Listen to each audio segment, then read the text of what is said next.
Okey, kita mula dengan pemeliharaan ekosistem.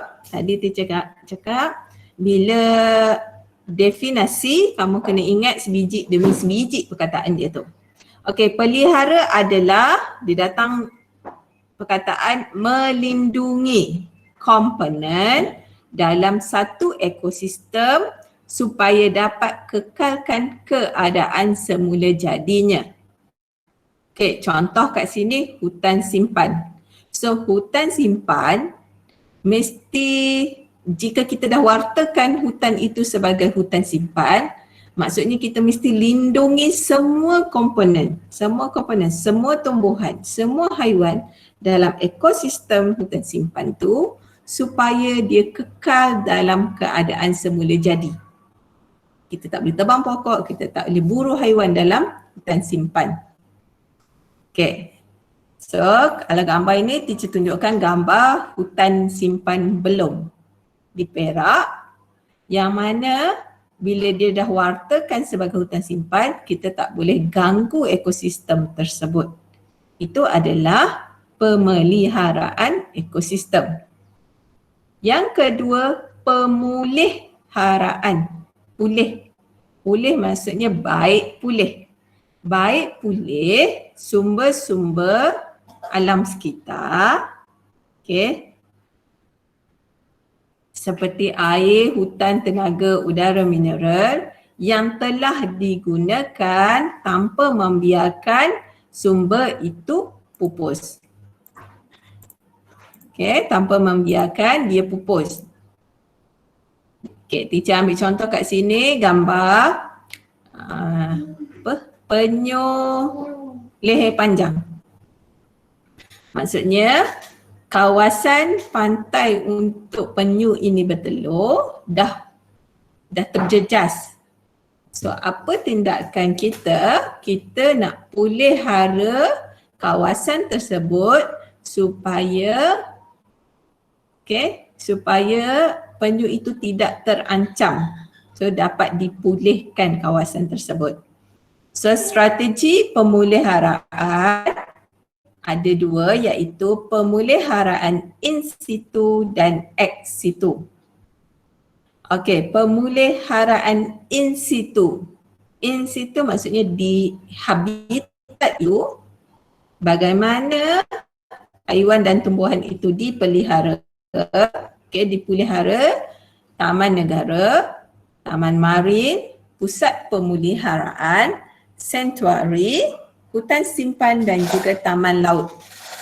Sebenarnya di habitat itu komponen-komponennya dipelihara. Okey, kalau ex situ kita keluarkan komponen itu, kita pulih kat tempat lain. Seperti zoo, aquaria, taman botanikal, bank biji benih dan taman herba. Okay, maksudnya kita keluarkan komponen. Komponen tu maksudnya haiwan ataupun tumbuhan lah. Kita keluarkan daripada habitat asal, kita pulih dia di kawasan lain. Okey, pemulihan ekosistem. Pemulihan ekosistem adalah usaha baik pulih. Okey, usaha untuk baik pulih ekosistem yang telah rosak, merosot ataupun musnah akibat aktiviti manusia. Okey, seperti kita dah rosakkan bukit untuk kita buat lebuh raya. So kita pulih permukaan tanah dengan menanam penanaman pokok secara alur melintang. Sebab kita nak baiki balik cerun tu supaya tidak berlakunya hakisan tanah. Kita tanam semula hutan sebab kita dah musnahkan hutan. Kita tanam tanaman tutup bumi untuk memastikan struktur tanah itu ataupun struktur pemboleh nutrien dalam tanah tu pun kembali pulih. Okey, itu pemulih ekosistem. Okey, habis untuk yang itu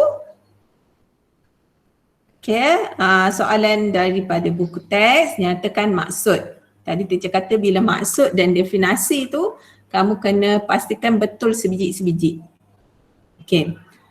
So namakan satu tempat yang menjalankan aktiviti pemeliharaan in situ dan ex situ. Okay. Ingat balik, in situ adalah di kawasan itu juga. Ex situ kita bawa keluar haiwan itu, kita pulih di tempat lain. Okey, nombor 3 ni soalan yang selalu jadi esei. Satu kawasan lereng bukit akan dimajukan sebagai kawasan perumahan. Sebagai pemaju perumahan, cadangkan langkah-langkah pemulihan dan pemulihan ekosistem di kawasan tersebut. Terangkan cadangan tersebut. Ini soalan macam ni memang favourite untuk esei. Okey. So yang ni sama nombor 3, kita tengok nombor 3. Nombor 3 ni mesti ada cadangan dan kesan kepada cadangan tersebut. Dibina jauh daripada tebing bukit. Okey, memastikan keselamatan penduduk rumah. Okey, baru dapat 2 markah. Menanam semula pokok yang telah ditebang supaya akar dapat mencengkam tanah. Mengekalkan kestabilan dan mengelakkan tanah runtuh. Okey, 3 markah kat sini.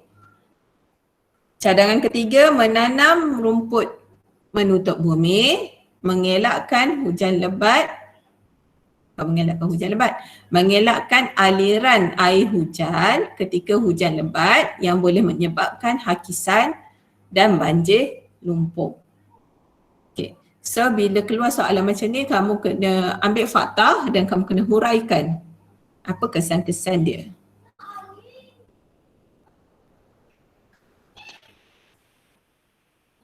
Okey, boleh teruskan lagi? Boleh.